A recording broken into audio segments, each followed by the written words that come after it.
Welcome back to Man vs. Meeple, the show where we talk about all things board game related. Today we're bringing you a Kickstarter preview of an upcoming game called Carcosa.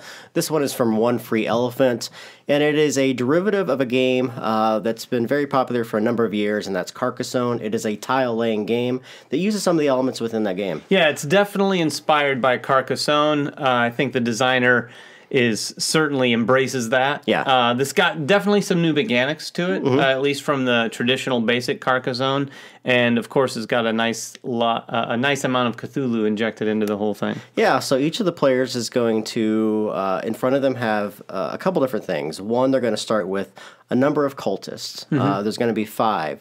3 of them are available for them to use.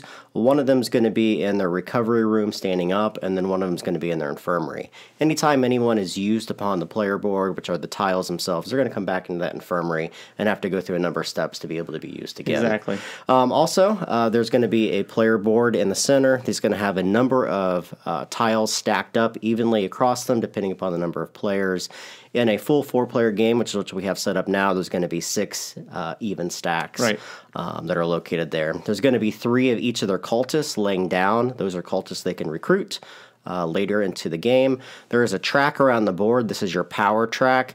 There's going to be an oracle from each player at the start of this, and once they get all the way around, that can be one of the end-game conditions to start summoning the Yellow King to come into they're play. Effectively score markers. And then the last and final pieces are the prophets, which are sort of the the leader of the groups, and you use those to place on the stacks that you're taking a tile from. And there's ritual stones. Each player is going to have 6 ritual stones. These are numbered 2 through 7, and they give you special abilities. You'll be able to flip these over and then use those powers throughout the course of the game. Right. So to start the game, you're going to have 4 basic tiles in the center. This signifies the city of Hastur, and you'll be placing tiles around this, very much like Carcassonne, through the course of the game.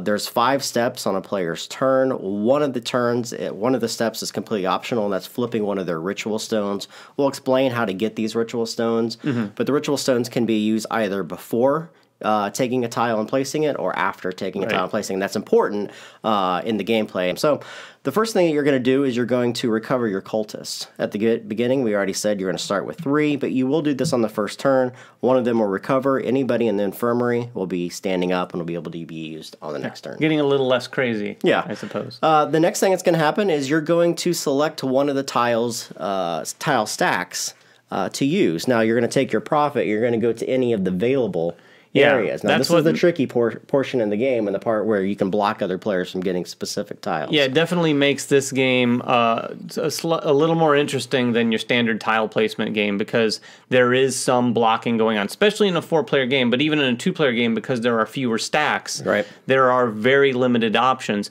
Now, as Jeremy alluded to, there are some things that's going to allow you to break that rule a little bit with the stones, but generally speaking, you're going to be going to maybe 2 open spots in any given player count game. Right. So when you go to one of those stacks, you're going to place your profit on the top of it, and you're going to take that particular tile and place it into your hand. Now, these tiles are 2-sided, which is pretty unique. On one side is a grayed out portion and gives you an idea of what's on the other side. Now, when you take that tile, of course, you're allowed to look at it and see what's on the other side. There's 5 different things that can be on the other side of the tile. Like Carcassonne roads, there's things in here called ley lines, which are basically confluxes of energy that the cultists are using to summon the Yellow King. And that's represented by these roads or lines that you see through the course of the game. There's a special kind of ley line that intersects with the conflux of energy, and this allows you to gain more power and flip tiles and so forth. And again, as Jeremy said, only you know what's on the other side, so everyone else might know that there's a ley line and some sort of connection point, but they don't know that it might be a conflux. Or a special type of tile. Or a special type of tile. There's ritual sites. Ritual sites will allow you to gain power. On the other side, there's devouring sites, which give you more power, but also will eat one of your cultists when they're flipped over. You have your normal ley lines, which again will give you power, and then you have your cities. This is very much, again, like Carcassonne. Some of the cities will have a special feature to them. You won't know that from the other side. Those are called theaters, and those will allow you to recruit more cultists So when you take that tile, you're going to take it from the board. I already took one here, and you're going to lay it face down on any of the locations that you so wish, as long as adjacency makes sense. You'll place it there, and then you have the option, again, very similar to Carcosa, of playing one of your available cultists onto on that tile, either into a land structure or onto one of the ley lines that you see, making sure that you don't place in a place that's already occupied by another player or one of your own players. Exactly. If you place, for instance, one that has a ley line, but that ley line is connected to a ley line that goes some distance with someone else on it, you can't also occupy that. Now, it is possible for that to happen, but it's only when two occupied ley lines ultimately end up coming together. Yeah, so one of the strategies is obviously to build a ley line in opposite direction and try to get them connect so you can get some benefit from that as well. Once you do that, you will place your cultists, and then you'll resolve the tile if it needs to be resolved. In this instance, I placed upon a land structure, which makes a full land structure, meaning that I would take this, flip it over, and when you flip these over, each of the different tiles gives you a different type of benefit within the game. Your districts or your city tiles will give you 2 power for every city space that it occupies. In this instance, there's just 2 city spaces, so 2 times 2 gives me 4 power, and I move forward 4 spaces with my oracle. Right, and then sort of the other main aspect of these tiles, the ley lines, I think, the cities and ley lines.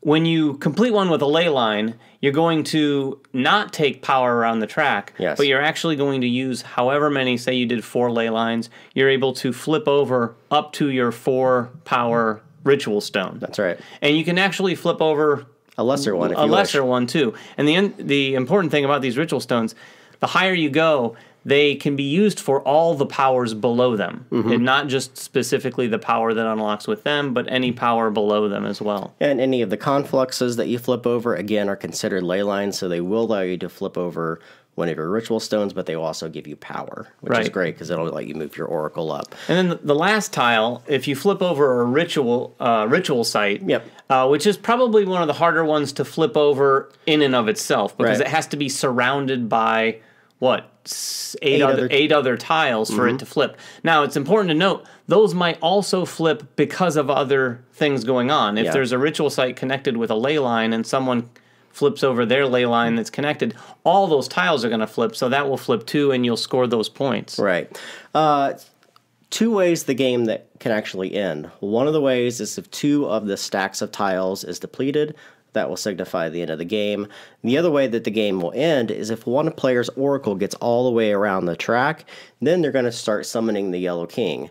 Each time that you complete one of these locations, either be a ley line or a city or whatnot, your guy will come off of the board and become insane, basically, and go into your infirmary. Yeah, that's normally what would happen. But at this point in the game, like Jeremy said, if you get all the way around the track, instead of going to the infirmary, you go to the ritual site to summon the Yellow King. And you're going to stand up your gentleman into the center. If one player gets 3 of those stood up in the center, that also signifies the end of the game, and that player will win. Right.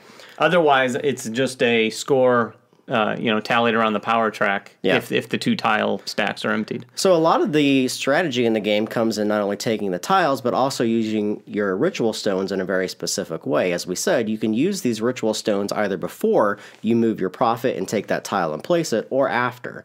And the significance to this is that each of these ritual stones give you very unique abilities within the game. Some of them will allow you to search the entire stack that your prophet is on, and then pull the tile that you so wish, depending upon the ritual stone that you have.